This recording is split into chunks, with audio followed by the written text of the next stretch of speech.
আসসালামু আলাইকুম ওয়া রাহমাতুল্লাহি ওয়া বারাকাতুহু। দাওয়া টিভির পক্ষ থেকে আমি আব্দুল বারী আপনাদেরকে জানাই শুভেচ্ছা, স্বাগতম। আমি আজকে আপনাদের সামনে সূরাতুল কারিয়া শব্দ অর্থ সহ আলোচনা করব ইনশাআল্লাহ।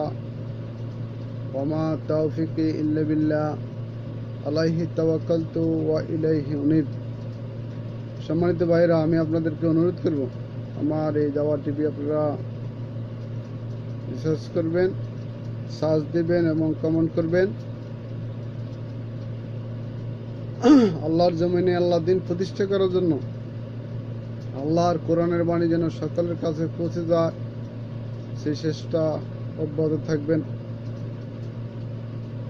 আমরা যথারীতি শুরু করতে যাচ্ছি।